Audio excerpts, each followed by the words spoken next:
Just look around the room as we're sitting here comfortably and just in a very casual way. Notice, okay, what am I aware of? If I look over to my right, I'm aware of seeing certain things. If I look over to my left, I'm aware of seeing different things. If I look straight ahead, I'm aware of seeing different things.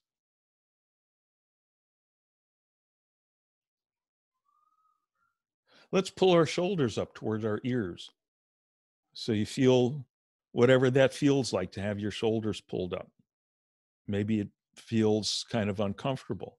So you're aware of that uncomfortable feeling. Just be aware of that. Notice what it's like to be aware of that uncomfortable feeling. And then drop your shoulders. Now we're aware of this other feeling. So we can be aware of seeing this, we can be aware of seeing that, we can be aware of feeling like this, aware of feeling like that. So all the things we're aware of keep changing. The things we're aware of keep changing. But we'll notice that the one thread that runs through all of that is that we're aware. We're aware. In every moment, we're aware. Just the things we're aware of keep changing. Okay. Are you aware in this moment? Yeah. If nothing else, you were aware of me asking the question. So clearly you're aware in this moment. How about this moment? Yep. See, the answer is always yes. Now, is there anything that you did, anything that you had to do to try to be aware? No, it just is. We can't help it. Try to stop being aware. Can't do it. Okay? So awareness just is. It's the one unchanging fact moment to moment. Everything else changes. What we're aware of keeps changing. But this fact of awareness keeps being there. Okay, we're just noticing. Notice I haven't given you anything to do, just pointing out some things that are already going on. So, in that same spirit of nothing to do, just noticing what's going on, let's just close our eyes and continue to sit comfortably.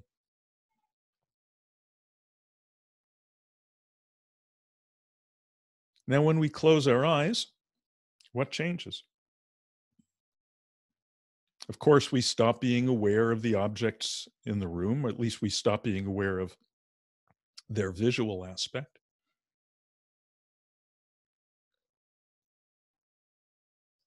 We still might see some vague colors dancing behind the eyelids. Of course, we still hear sounds. And notice that sounds just appear in the awareness in the same way that colors just appear in our awareness.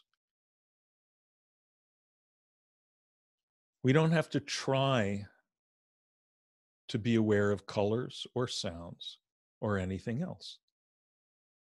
Once again, awareness is effortless. It's just natural.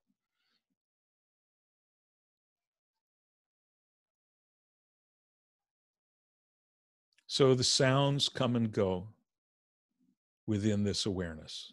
The sound of this voice, perhaps other sounds coming from the street or from elsewhere in the house, wherever you're sitting.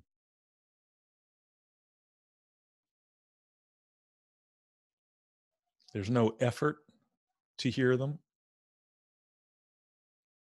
and there's no management involved. We can't, we'll see. See if you can decide what will be the next sound that you hear.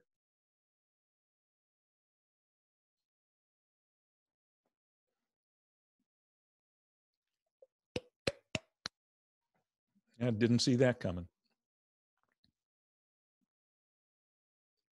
So hearing happens all by itself. Seeing happens all by itself.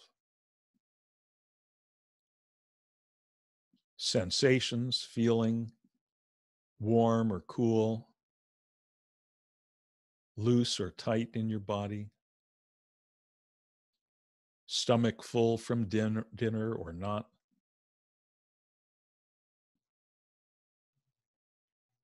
Whatever shows up in our awareness shows up completely by itself. We have no job.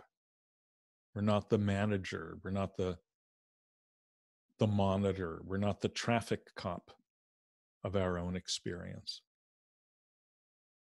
We're just the innocent bystander.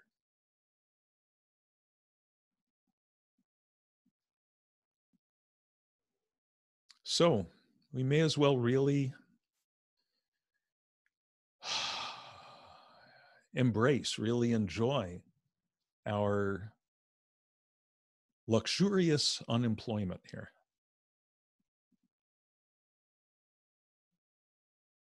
Just rest in the middle of this natural awareness as things come and go.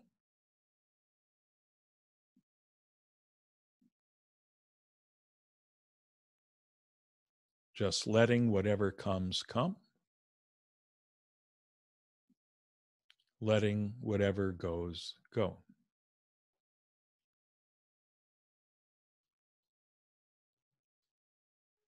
And just remaining in this one thing that does not come and go, which is awareness itself.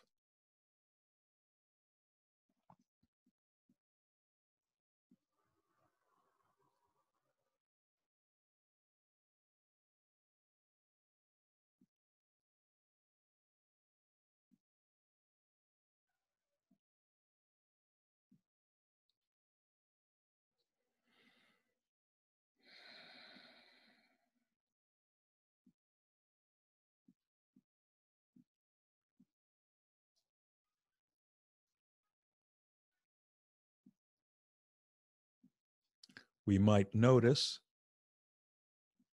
that awareness is sort of like space, open, empty space. And the things we're aware of are like the objects that move around in space. So awareness could be like the space in the room and the various sights and sounds and sensations are like the different objects in the room. Or awareness, we could say, is like outer space.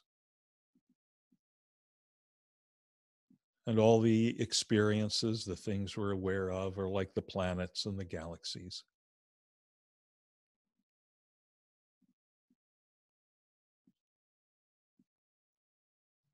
So space has space for everything. Awareness has space for any kind of experience that arises within it.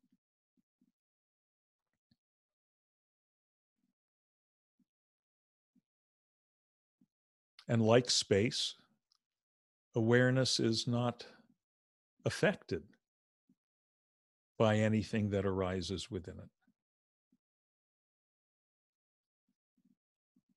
Nothing can dent the space. Nothing can harm the space or improve it.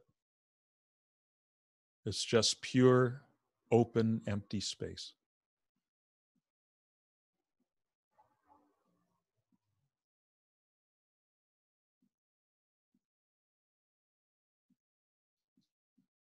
So still, we're not doing anything. We're just noticing the way things already are.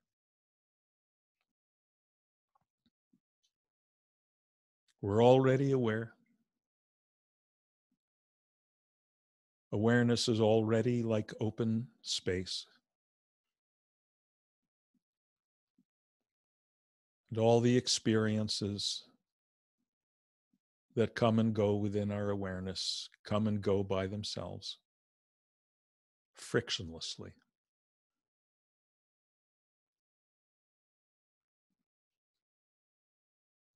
So there's nothing for us to do but rest in the situation as it is.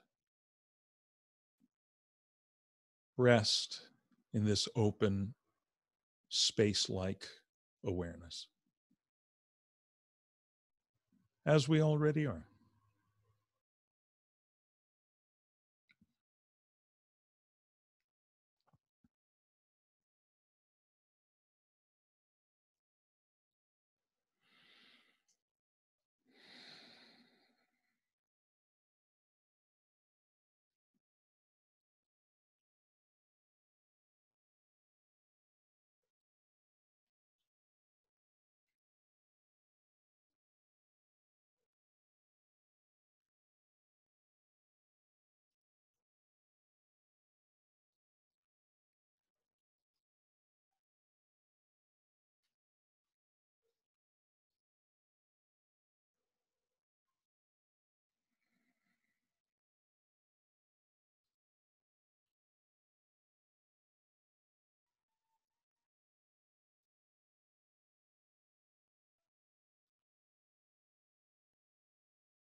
Not trying to concentrate,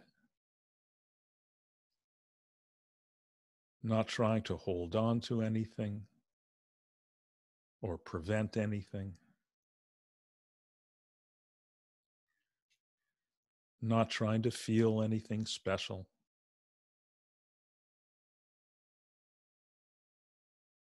not trying to meditate, whatever that means, not trying to be mindful or relaxed. That's all a bunch of agenda. We'll just drop our agendas and remain as we already are.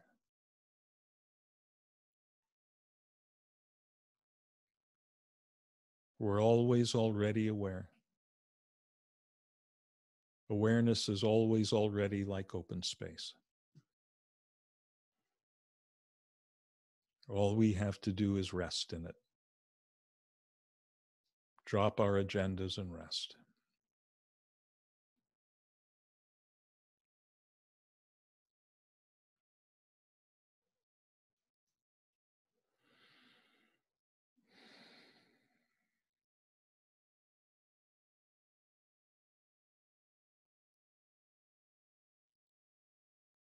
Naturally, thoughts come and go within this awareness. And that's also fine. Perfect, actually. Thoughts are just another kind of object, we could say, moving through the space of awareness. Thoughts are just like sounds or sensations, a little bit more subtle, but there's nothing special about thoughts. So we don't try to push away the thoughts, but we don't jump aboard the thoughts. We don't buy into them. We just let them come and go, like more weather coming and going within the open sky of awareness, just like sounds or colors.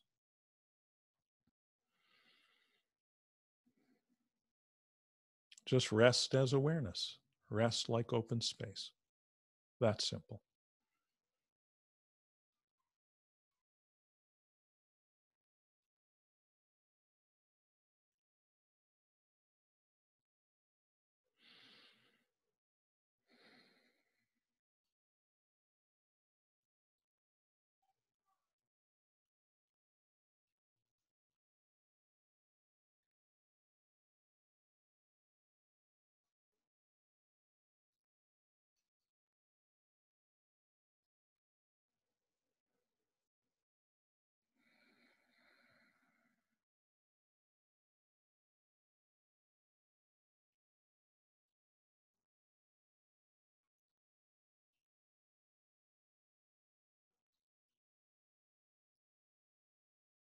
Also, feelings may come and go. So-called negative feelings or so-called positive feelings. Doesn't matter. They're just like different colors, different sensations, just more objects moving through the open space of awareness. None of it can harm awareness or improve it.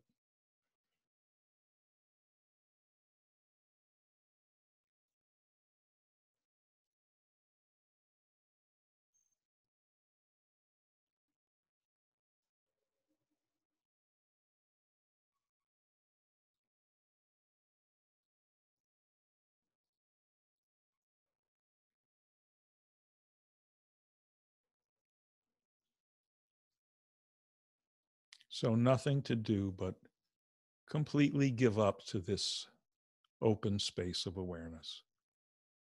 Completely melt back into it. Like an ice cube in a sea of warm water.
Now, keep the eyes closed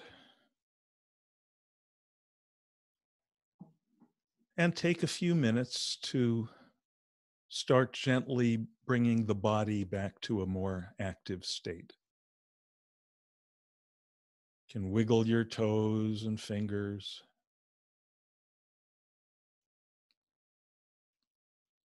Maybe start shifting your position in the seat.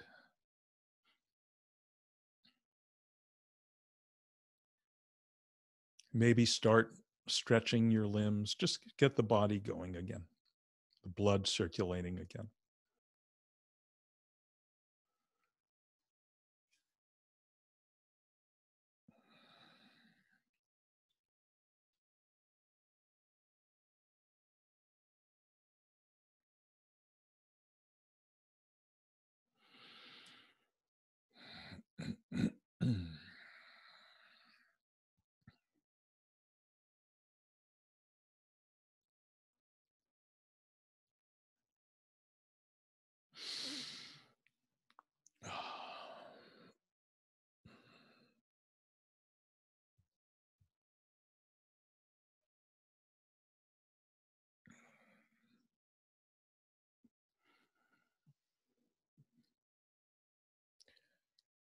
And then when you feel ready, you can slowly open the eyes, but take your time.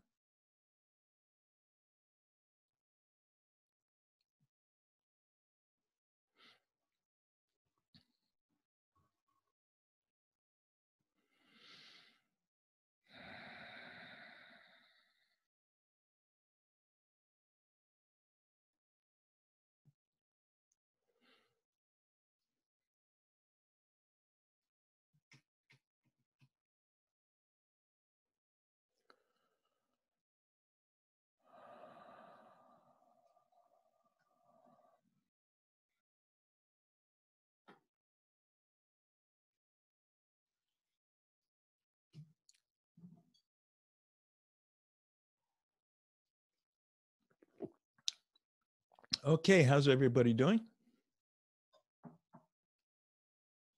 Everyone good? Seeing some thumbs up, good. Excellent. And everyone, in particular, people who are doing this with us for the first time, you get the simplicity of the thing, that there's really nothing to it. You know, that's an expression that's sometimes used carelessly. I remember a math teacher of mine once saying, look, there's nothing to it. You just carry the one and wait, that's something to that. But in this case, there's literally nothing to it. I mean, there is a difference between meditating and not meditating, right? We do make a decision. Now we're going to sit. This is going to be our time to meditate. But what do we actually do then? It's really not a matter of doing. It's a matter of being, right? We notice okay, we're already aware. Awareness is already effortless. The stuff, all the sensations, the seeing, the hearing, the thinking, the feeling, the emoting, all that comes and goes completely without our participation and beyond our control. So we give up and just rest as the awareness that we already are. And yet, the fact that even though we're not doing anything special to settle down, there's a tendency for settling to happen by itself. In fact, it's not even though we're not doing anything to make settling happen, it's because we're not doing anything to make settling happen. You know, the catch-22 of meditation, the way it's so often understood or misunderstood, is people are trying to make the mind settle down. I got to push these thoughts away. I've got to make myself feel relaxed. One way or another, trying to make settling happen. But the catch-22 is that trying is itself an unsettled situation. Right? Try to be relaxed. That's a contradiction. It's self-defeating. But it turns out that if we take, the way out of that catch-22 is to just let everything be as it is, and the settling happens by itself in its own time. There's a natural tendency of our awareness to settle within itself, to come home. Everyone wants to come home. Everyone wants to be in that place of, everything's fine now. I'm safe here. And this is the ultimate safe place, the ultimate home is, what Jesus called the kingdom of heaven, which is not on a cloud somewhere. The kingdom of heaven is within you. The Buddha said, okay, out there, samsara, cyclic existence, you go round and round looking for satisfaction, looking for safety. So outside is samsara, inside in here, nirvana.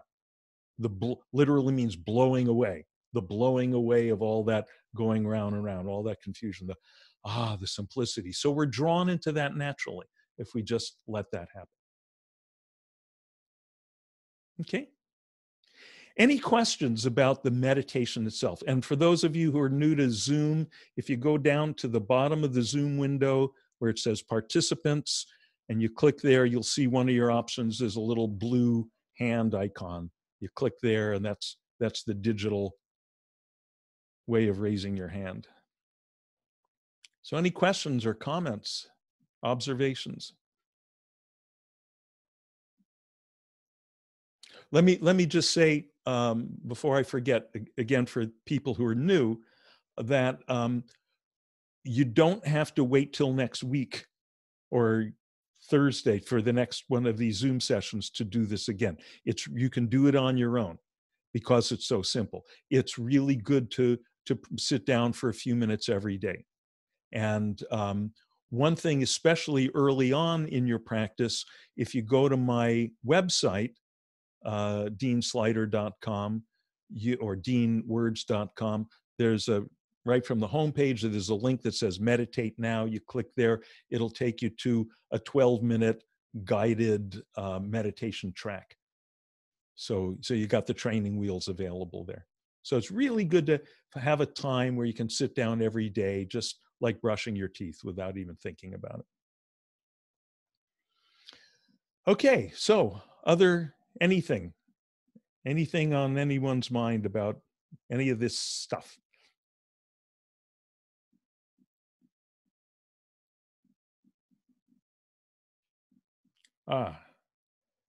Okay. So I was a bit too late to start into it because there was a drone above my apartment and it was making so much noise that I put on the ear things. Right. So then you had already started. Mm-hmm. So I got in and I was like outside, then I was inside me, then I was all over the show. You had to hurry and catch up. Hurry up and relax. It's great. And then I just decided, well, whatever it is, what it is, Correct. Whatever it is, it is. There actually is no beginning and right. no end. Right. Because at one point, because then I went inwards. And then at one point I felt that I was swimming underwater like a fish. Mm-hmm. Underwater, only right underwater. Good water, clear water. Yeah. And that was nice. Yeah, and sometimes people the experience will seem like, oh, I was underwater, or oh, I was out in space. Or, I was there too. Yeah, right. That was at the beginning. I was there in the sky, but then when I started going inward, suddenly I was underwater. Right. So. And very frequently it will be, gee, I don't know where the heck I was. Often it'll be, gee, was I asleep? I think maybe I was asleep, except I could hear the guy saying stuff somewhere in the background.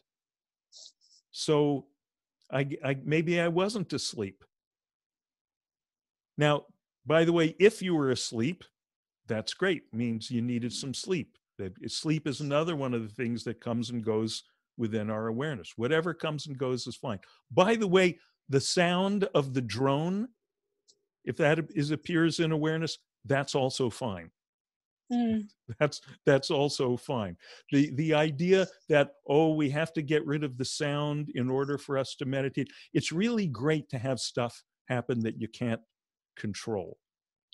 I live near Van Nuys Airport. I'm in Encino. Mm-hmm. So aircraft passes here all day long and I don't pay attention to it. Right. But as soon as I started with that, then suddenly there was a drone and aircraft. It's right. very noisy, but it doesn't bother me most of the time because I'm so used to it. You know? Right, right. But it's interesting that perhaps because you had the thought, oh, but now this is meditation time, and so now suddenly noise becomes problematic. And but really, as our understanding of what meditation is deepens and clarifies, we realize, no, if there's ever a time that noise is fine, that's it.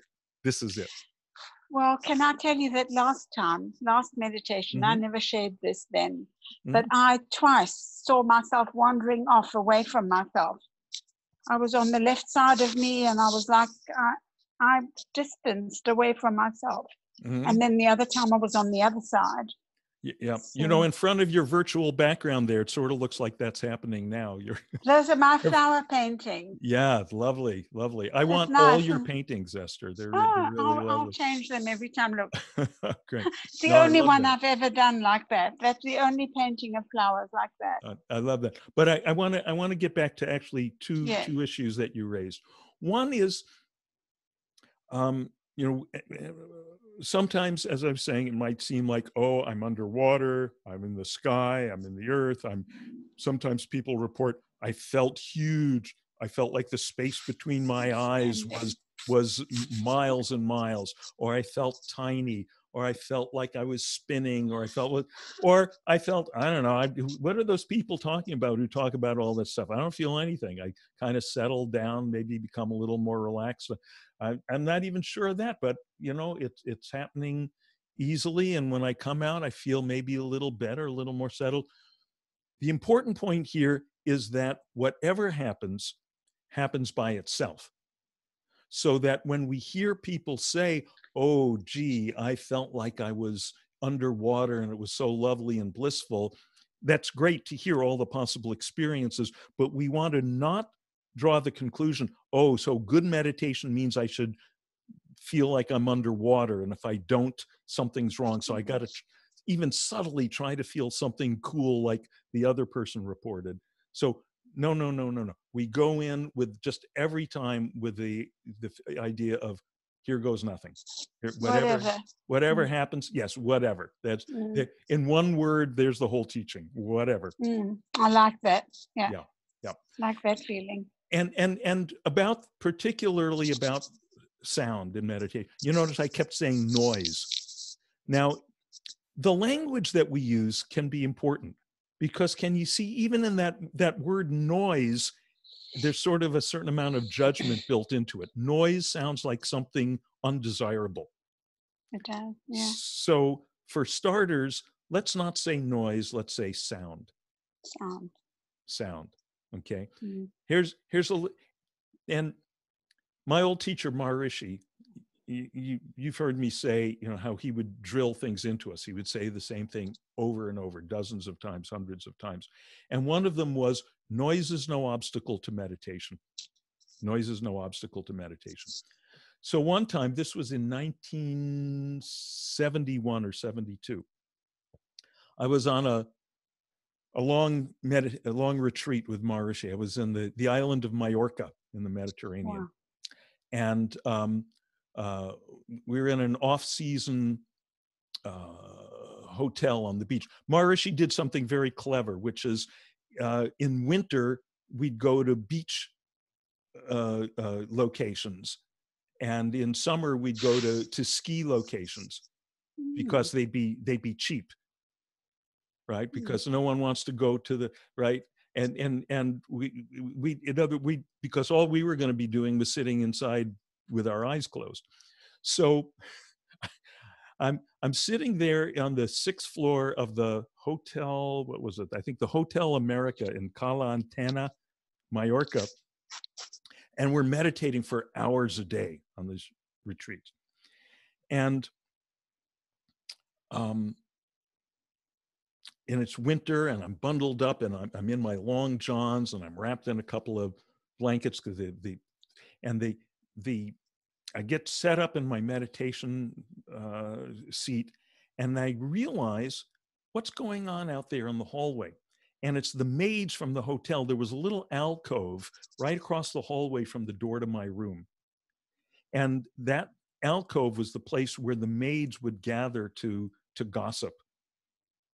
And I speak just enough Spanish so that my mind would get busy working on translating what they were saying. And I'd sit there getting angrier and angrier at their rudeness until finally I would, from time to time, jump up, run out in the hallway in my long johns and shout at them in, my bad Spanish. They would laugh at me. I would go back. And this happened once or twice a day.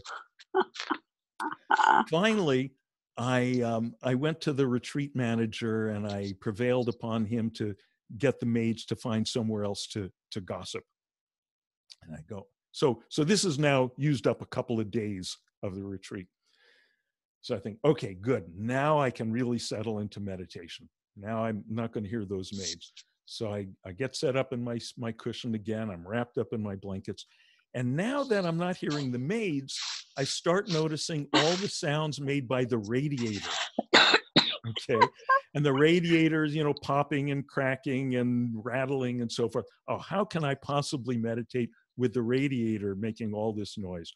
So I now spend a couple of more days, finding heavy books to put on top of the radiator to make it stop vibrating and moving my cushion, finding the acoustical dead spots in the room. And finally, I get that taken care of. Okay, now I can meditate. And I sit, I close my eyes, I start to meditate. And now I start to notice the sound of the Mediterranean lapping up against the sand. And I find myself thinking, gee, I wonder if I could get Maharishi to do something about those waves. Right? And then suddenly I heard myself, I heard what I was doing, and I went, oh, wait a minute. The problem is I'm crazy. The problem is not that. And suddenly I heard, oh, what's that thing I've heard Maharishi say 500 or 600 times? Noise is no obstacle to meditation. It's just one more thing coming and going within the awareness. The awareness is the same, just like space. The sky is not dented by a gentle breeze. The sky is not dented by a tornado. And by the way, even the feeling of, oh, I'm so angry at the maids, or I'm, all the thoughts about the ocean, whatever, that's also just stuff coming and going within the awareness. So as you get more and more clear on that, you realize that nothing that arises within our awareness can possibly be an obstacle to meditation, because meditation just means resting in the awareness as it is and letting the stuff come and go. Yeah. But it takes some time to really believe that. No, it's true. Easy. It's true. I know my yoga teacher years ago, one of my yoga teachers said to me, you should be able to sit in the middle of the most busy road in the world and meditate, and nothing should, Right. But when you first hear that, you're thinking, you probably thought, as I did when I would first heard things like that, oh, that means when I really get good at meditation, when I really, perfect my skills, I'll be able to just blank out all that stuff. And it turns out not to be that way at all. Nothing gets blanked out and no skill gets developed. What happens is you give up. You give up on trying to get rid of anything. You give up on trying to make anything happen. You give up on trying to develop any skill. You give up on you give up. And then once you give up, and the classic example of this is in the story of the Buddha, when he finally got fed up and said, okay, I'm going to sit down under this tree and I'm not going to budge from this spot until I'm done, until I'm fully awakened. And supposedly he sat there for 49 days and nights, and he tried this and he tried that, and he finally gave up trying.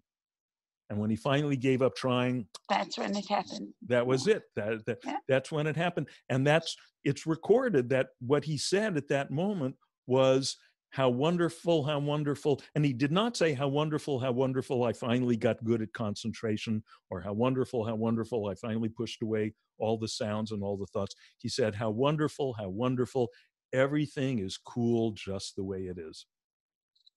I'm paraphrasing, but basically that's what he said. He said, how wonderful, all things are enlightened just as they are. But that's what that means. It's fine the way it is. Yeah. Good. Very good. So let's see who else we have here. Let me mute Esther and okay. So Kathy. Yeah. Hi. Hi. So, okay, so I understand about the sounds and the vision and just even the feeling in your body, you know, the arms on your lap or wherever they are. But I mean, I still have like this little problem with the thoughts. You know, it seems to me that I shouldn't be sitting there having all these thoughts. And then sometimes I really go with the thought, like it's really like this whole thing. You know, it's not like I just get a little thought, I drop it. So I know, I mean, I guess you're just going to say that's okay. Just. You've met me. Once you said thinking is the sixth sense. Once you said that, like it's like a sense. Right. Thoughts, I should think of thoughts as these objects I'm looking at. I don't know. Yeah, let me clarify that for people who haven't heard that before. I was citing that, you know, in Buddhist psychology, they lay things out that there are six senses: hearing, seeing, tasting, touching, smelling, and thinking. So just as the object of the sense of sight is color and shape, and the object of the sense of touch is texture and temperature, the object of the sense of thinking is thoughts. You know, they're objects. They're subtle objects, but they're just objects like any other objects. And that can be a very helpful perspective to help you realize that's just another thing that's there. It's just some other stuff that comes and goes.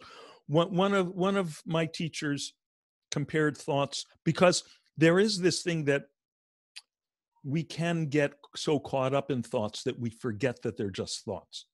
Okay. Right? We can get carried away with them, as you described. The way one of my teachers described this, and I think it's a very useful metaphor, he said the thoughts are like a pile of travel brochures sitting on the table. You know, you pick up the one brochure and it's, you know, visit beautiful Honolulu. And you start looking at it and there's the picture of the sand and there's the whatever, the luau and all that. And you get so lost in reading the travel brochure that you forget you're sitting there reading a travel brochure. It's as if you're there in Honolulu. Okay. And then after a while you go, oh yeah, I'm in this room. So just know that that's part of the process. Know that that's the way it works. When you realize that you've been off on some, you know, real caught up in some brochure, we have no control over that, right? We have no control over the fact that sometimes we're caught up in a thought or a whole long thought story, because when we're caught up in it, we're caught up in it. When we're caught up in it, we don't realize we're caught up in it because we're caught up in it. Okay. So there's nothing we can do about that. And that's fine. And this is the way it happens to everyone. You're not special. Okay. You, the Buddha, your yoga teacher, everyone, it works exactly the same for everyone. Me, everyone. Okay. The only difference between you and the Buddha is the Buddha got a clear vision of the way that it works and realized, okay, just good, here's how to handle it skillfully. And that is, the one thing we can do something about is that moment when we realize we have been caught up, right? While we're caught up, we don't know we're caught up because we're caught up. Okay. But then there's that moment where you go, oh my God, I've been sitting here for the last, 5-10 minutes rehashing Game of Thrones or whatever. I've wasted half of my meditation. I'm such a bad meditator. I'm going to come back to awareness, and this time I'm going to stay there, and I'm not going to let those thoughts come back. That's the usual response, at least at first. Okay, at least for the first 1,000 times, until we realize that that doesn't work. And in fact, to try to do that idea that I got to go away from that and go back to where? See, this is where we can clarify the situation. See, we have this concept that the thoughts carry us away, as if they carry us away from the awareness. But where have the thoughts been taking place? They've been taking place within the awareness. That's where all experience takes place. All experience takes place within this same open space. So if you nurture this wrong concept that, oh, I was carried off somewhere and now I have to off to a wrong place and I have to come back to a right place, you're just creating more unsettledness. And this idea, and I'm going to stay here, and then you just tie yourself up in knots. So the thing to do, the skillful way to handle it, is when you realize I have been caught up, just, okay, right there, realize you're already out of that train of thoughts.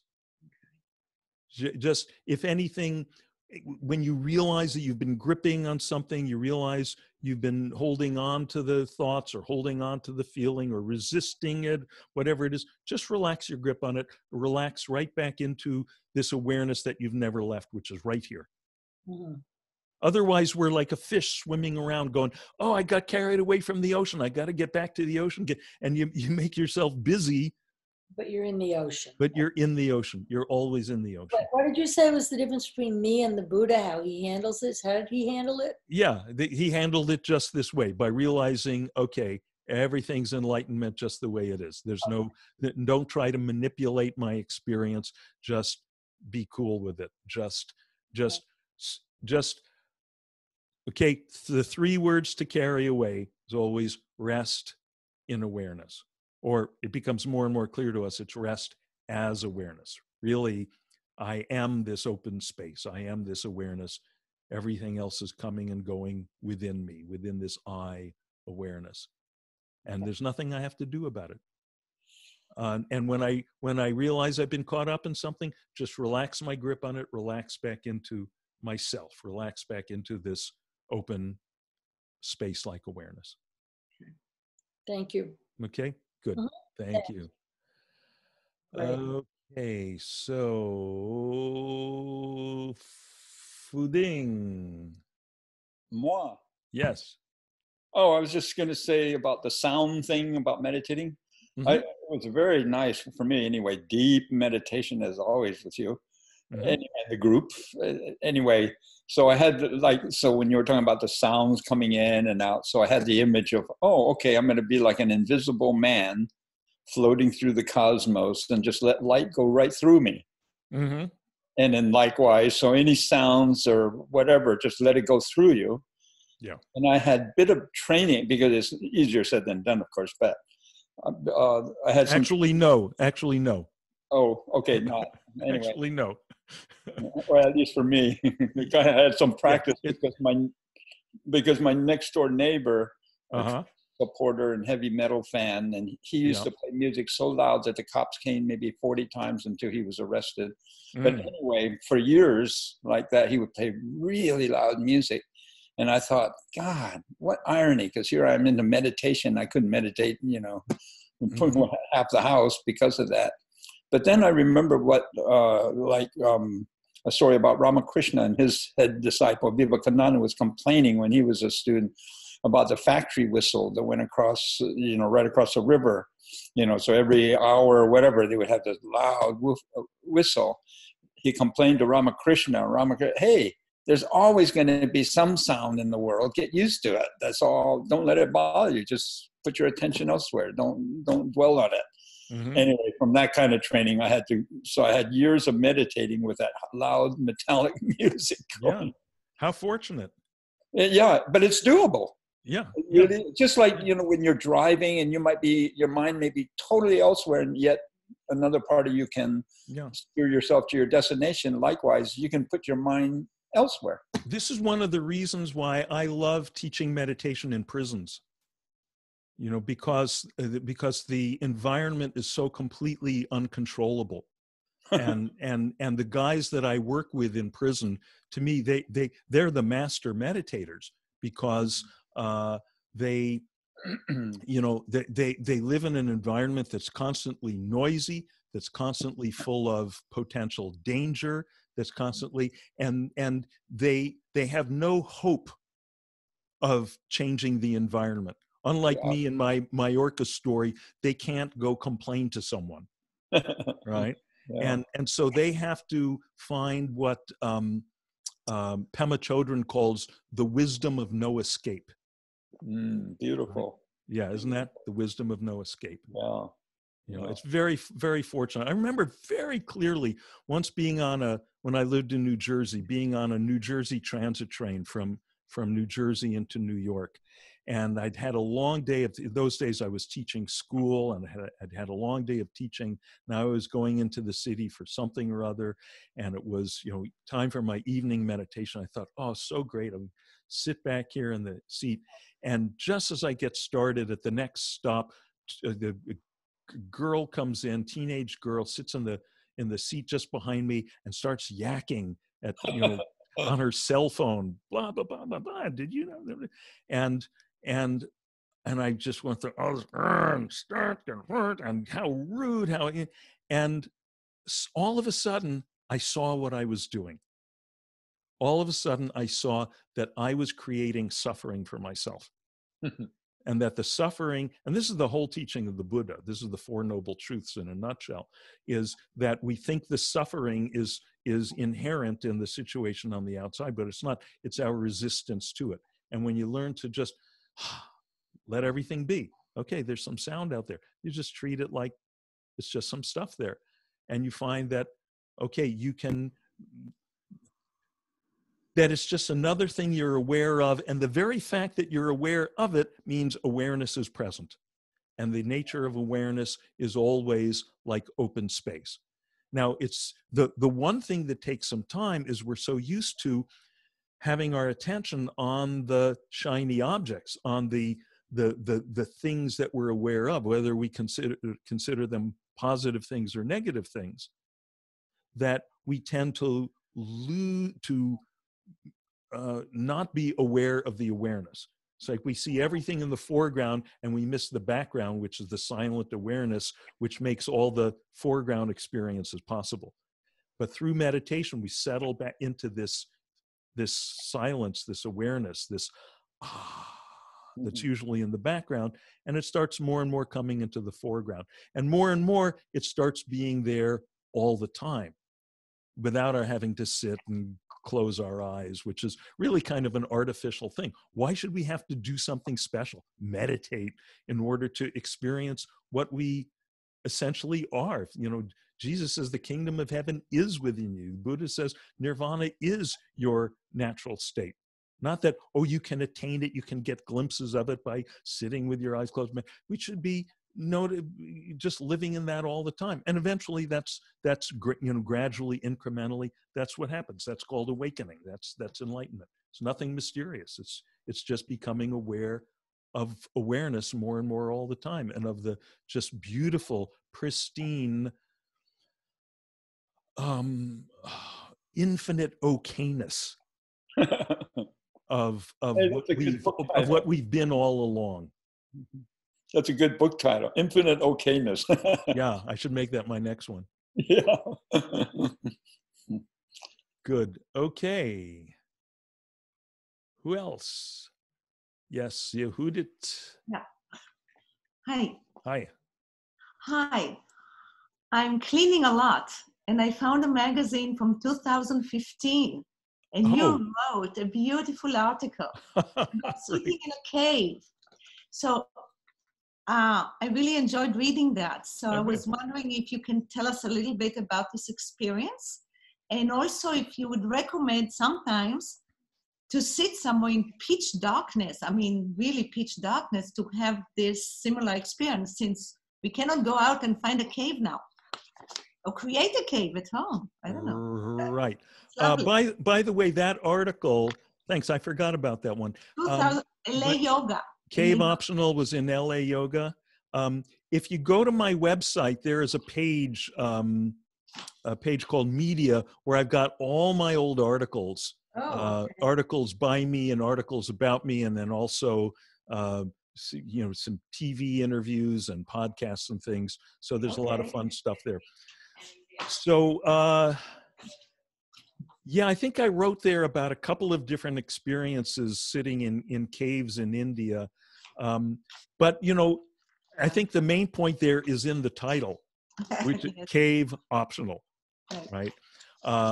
It's nice, you know. It's funny because for years, you know, I'm teaching this stuff. I would say, you know, you don't have to go to India. You don't have to sit in a cave. You don't have to wear orange robes. And that's all true. That's all true. But when I finally got to sit in a couple of caves in India, I did get to experience, oh, okay, there is a reason why people do this. You know, they're not complete fools. It is so to your specific question, you know, would I recommend sitting in some situation where it's completely dark and completely silent? Sure. And then also sit in situations where it's really noisy. You know, I really love going to New York and meditating on the subway because it's just noise and chaos, and go, oh, here it is. Here's that same awareness. And then going in the cave, going in the dark, the silence, there it is. It's just really becoming clearer and clearer that this common thread, what Buddhists call the one taste that runs through every moment of experience, every moment of whatever we're aware of, is awareness itself. And that we keep looking for okayness. We keep looking for for contentment, for resolution. We keep looking for it in the objects of awareness. And we're never going to find it in any lasting way there, because the objects of awareness are always changing. The only place we can find it, as you know, all the great teachers teach in various vocabularies, is in awareness itself, is in beingness, not in all the doingness. And it's not a contradiction. You know, those of you who've been practicing for a while, you may have early on had that you know, little kind of dubious thing that some people have. Oh, gee, if I start getting more happy, more contented within myself through meditation, will I become passive and apathetic and ineffective in activity? But actually, you become more effective because you're not caught up in neediness. You're not in every moment looking consciously or unconsciously for, how am I going to, you know, take my little straw and extract some happiness from this situation. More and more, your cup runneth over. You're already taken care of, so you can see more clearly what's going on here. What do I need to do to help out the situation? Nice. Very nice. Very nice. Good. I like that. Good. All right. What else? I see your Regan. Yes. Regan. Yes. Dean, am I unmuted or am I good? Yes, you're good. I hope this is relevant. But when you're talking about getting used to sound, when in the desert for many years, in Joshua Tree, we were right next to a Marine base, one of the largest in the world. And often they would be shelling, and you'd hear a plane go over, and then you hear in a while the ka-thunk, ka-thunk, and the building would shake, the Zindo would shake. And being Californians, we were like, and then other people were, it's like, why? We come all the way here to meditate. We come all the way to Joshua Tree to meditate, and we have to listen to this. So my teacher was Ruth. I didn't have Maharishi, but I had Ruth Dennison. And she would listen to us and listen to us. She was used to dealing with Americans. She was an elementary Prussian school teacher before becoming meditation teacher, and she said, "So I have one thing to say to you, new noble ones. They are practicing, and you are practicing." And it just shut us up for at least for a little while. But I always remember that no matter what's happening, whatever the noise factor is, it was a moment of, okay, okay, settle down. It's funny that you say that. I've been to several retreats, and Yafa as well, several retreats at a beautiful retreat center called Garrison Institute. It's in Garrison, New York, next to Bear Mountain. And it's right on the beautiful Hudson River. And almost directly across the river from it, up the river a little bit on the other side, is West Point. Yes. So on our side, we'd be sitting there in meditation. On their side, they're shelling, and there's, helicopters going up and down the river. And so it was the same experience. It was perfect. Perfect balance. Perfect balance. Actually, one time I was meditating, and something was noisy was going on there at West Point, and it occurred to me that as Army guys, as soldiers there being trained, they have two main instructions, which is attention, at ease, attention, at ease, attention, at ease. And I realized that what we're doing on our side of the river is attention at ease, right? Just pay attention, but completely at ease. Just let your attention be in the easiness, awake. It's what the physiologists call the wakeful hypometabolic state. That's their description of what happens neurologically in meditation. You're alert, you're at attention, as in the waking state, and yet you're at rest, at ease, as in the sleep state. And so I thought, okay, cool. Maybe someday on the other side of the river, they'll get the attention and at ease together, and then we'll all be doing the same thing.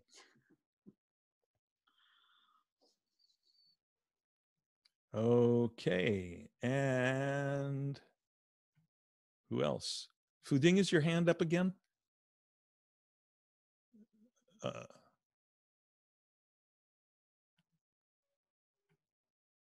Fuding, did you want to say something else? Yeah, just a quick thought about sound and silence. Yeah. A period when I really relished, in spite of knowing that, sound is not part of it, it would be really nice if it was really quiet, because meditation would be deeper. So I had this fantasy of really getting silent until I read this story that my whole existential idea of silence just went out the window.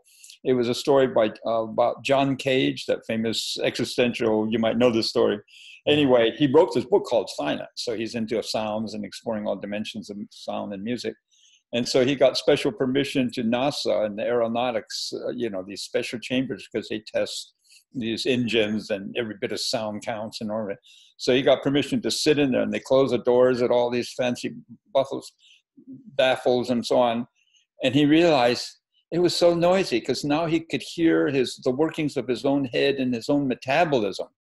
There's this shh kind of sound, white noise of his nerves, and there's other liquids going through. So anyway, it's an impossible situation, unless you want to cut off your head, of course. Right. Yeah, by the way, I love that book, Silence, by John Cage, the great avant-garde composer. He would do wacky things like, one way he would compose music is he would take music writing paper, with a blank staff, and take a fountain pen and just fling ink at it, and wherever the spots landed, those would be the notes. And of course, his most famous composition was the silent piano sonata, where the instructions were just for the pianist was to come out and sit down on the bench and bow to the audience and open the keyboard and then sit there for I think actually the title of the composition was something like 11:37, something like that. For, in other words, 11 minutes and 37 seconds of just sitting there at the keyboard. And of course, what does the audience experience? They experience the traffic noise from outside. They experience their own shuffling their feet, their own coughing. They experience their own thoughts, thinking, this is the concert? Is this what? Yeah. And hopefully, if all goes well, some of them might experience, oh, where's the real silence? Actually, somewhere in that book, Cage says, true silence is not acoustical. True silence is not acoustic. It's awareness itself, something like that. That's great. Yeah. Okay, what else? Okay, let me mute Fuding, and we're back to Esther. Yes. So I've got two quick things to tell you. One was that I once spent the whole night in a rondavel in the game reserve in South Africa, because that was what I was doing. I had my own company, and I had taken another family to look at this timeshare that I was marketing. And they were in their hut, and I was not allowed to leave my place because it was the game reserve. You can't go out at night. There were no lights yet because it was still a new place. That was the longest night in the dark with the sounds of the animals around that I ever experienced in my life. It was very hard to have that night, I can tell you. It was so long because I don't know what it was about that. Mm-hmm. I couldn't block that out. I mean, eventually when I fell asleep, thank God I fell asleep. You don't dare to venture out. And I had no candles, nothing. It was dark. That was it. There are no lights in the game reserve, Right. And then another occasion. Wait. Before you go on, let me point out. Yes. That when we think of the people to whom we're indebted as really the beginnings of this tradition of meditative practice, the yogis of ancient India, including the Buddha, that they would sit out there in the jungle. They would sit out in the jungle, closing their eyes, where every sound that you hear, that could be a snake, that could be a lion, that could be they really had to develop the wisdom of no escape. Yeah, that was such an experience for me. I've never forgotten it. But then I was in Israel visiting my sister, and I was sleeping on the floor on mattressy things that we put on, cushions. And she and her family, 5 of them, were in the other rooms. I was in the living room, and I was going to sleep, I thought. Mm-hmm. They were having a hilarious, fantastic time. I realized there's nothing I can do. I'm in her house. I'm not going to shut them up. So I told myself, I don't hear this. Mm-hmm. And I actually was able to totally switch out from the sounds that were coming from anywhere. Mm-hmm. And ever since then, I've been able to do it whenever I've had to. Then I can fall asleep, no matter what's around me with the noise. Yeah, great. Such a lesson. I just said, I don't hear this. I don't hear this. And I was gone. You could try that on those drones. Yeah. Well, they don't bother me though. Yes, basically. But yeah, that's better yet. Yeah. There's this word in Sanskrit, siddhi, spelled Siddhi, siddhi, and it's often translated as like powers, abilities. Literally, it means perfections, and it's used in 2 senses. One sense is a siddhi is a power to do, or a perfection of some extraordinary ability, like the ability to read minds, or the ability to levitate, whatever. Could be the ability to block out sounds or do something else with sounds. One of the classic siddhis is the ability to understand what the animals and birds are saying to each other. But then the higher level of the word siddhi it means enlightenment. It means awakening to the infinite okayness of everything just as it is, so you don't need any extraordinary powers. And again, all the great teachers, one way or another, that's there in their teaching. You know, like in the Gospels, when Jesus gets a reputation as a miracle worker, and then everyone is saying, "Okay, show us some miracles, show us some healings, and so forth." Yeah. And he says, "No, no, no, no. That's not it. That's not it. That's not the real stuff." Yeah, that's right. Yep. That's right. Yep. Actually, because Yep. phenomena is like not a very high level anyway. Yeah. Yeah. And in fact, in the 20th century, Neem Karoli Baba, great awakened sage in India, famous as the teacher of Ram Dass and Krishna Das and Dr. Larry Brilliant, a lot of other people who've really helped create the generation of the spiritual world that we're in. There are all these stories. If you like reading these stories, there's a good book about Neem Karoli Baba by Ram Dass called Miracle of Love. And there's all these stories of him doing these siddhis where he's, he appears in several towns at once, or, reads people's minds just routinely and so on and so forth. But then when a student asked him about siddhis, he would say, and I quote, "Siddhis are pig shit." Right? Siddhis are pig shit. It's not important. It's a distraction. Yeah. It's worth That's it's right. yeah. Yeah. It's not the real thing. That's right. Yep. Okay. So I want to just, before we end here, I want to read a little something from this book, Natural Meditation, by yours truly.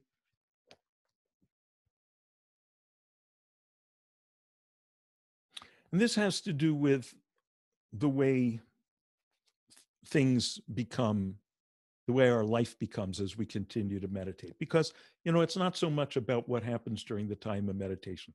Sometimes we feel like we're floating, like we're flying. A lot of the time we feel like not much is happening. Doesn't matter. What's important is the way our experience of day-to-day living becomes. So here's a story about that. One evening, as I was out for a stroll on the beach, I saw a woman with a small dog just out of puppyhood. I had never seen a dog behave like this. It was in a state that I can only describe as ecstatic canine amazement, and it was rapidly going through what looked like four-legged versions of moonwalking, breakdancing, thrashing, and crumping. When I stopped to ask the woman what was going on, she told me, this is the first time he's ever been on sand. It was as if, after spending his whole life thus far on solid ground, the dog was suddenly discovering that his world was governed by new laws of physics, laws that are freer, looser, and way more fun. This is something like what happens to us. Somehow, life is becoming freer, looser, less rigid, less constricted. We find that we can draw on a wider range of creative possibilities, less bound by our old thinking and our old history, less bound by anything before this moment. Al Hirschfeld, the great caricaturist, who was still breaking fresh artistic ground well into his 90s, once said, "I'm not at all limited because I don't know what I'm doing." He had what the Zen masters call beginner's mind, the freedom from stale concepts and assumptions that keeps our approach ever fresh. Those that we call geniuses, a Hirschfeld or an Einstein, retain that freshness, and they can keep pulling surprising things out of it for a lifetime. Everyone tells us to think outside the box, but not everyone does think outside the box. If they did, they'd come up with a replacement for that tired cliche. But now, with perhaps a little bit of leaning into it, fresh thinking arises more easily.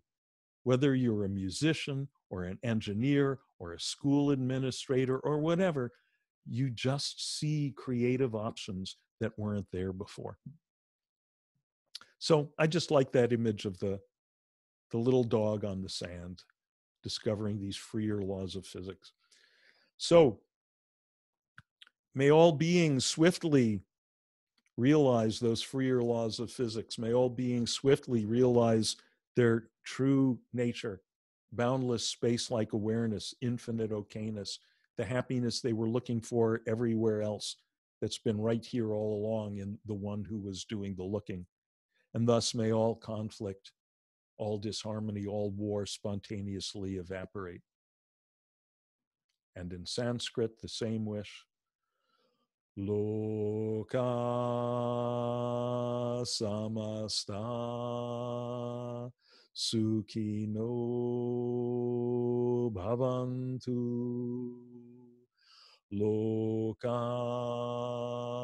samasta sukhino bhavantu.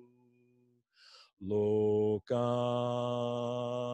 samasta sukhino bhavantu. Om Shanti Shanti Shanti.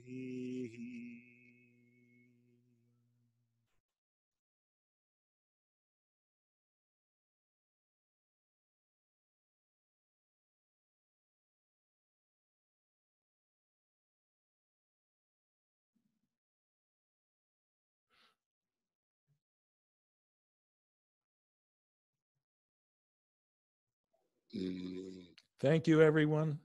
Thank you. Thank you. Thank you. Thank you. See you next time. Oh, and I Say mentioned goodnight. this Say goodnight, I Kirsten. mentioned this in the newsletter. We've got now the Vajrasattva training on The bandwidth Sundays. is low. Who were there this past Sunday? If you missed it, it's up on my YouTube channel, along with some materials you can download. And so if you want to join the training, see that one before the Sunday, then you can come to join us for session number 2 this coming Sunday, 5 o'clock Pacific. Thank you. Okay, Thank good. you. Okay, Bye. Bye. See ya. Bye, Thank everybody. you. Hi, everybody. Yeah. Bye. Bye. Thanks. That was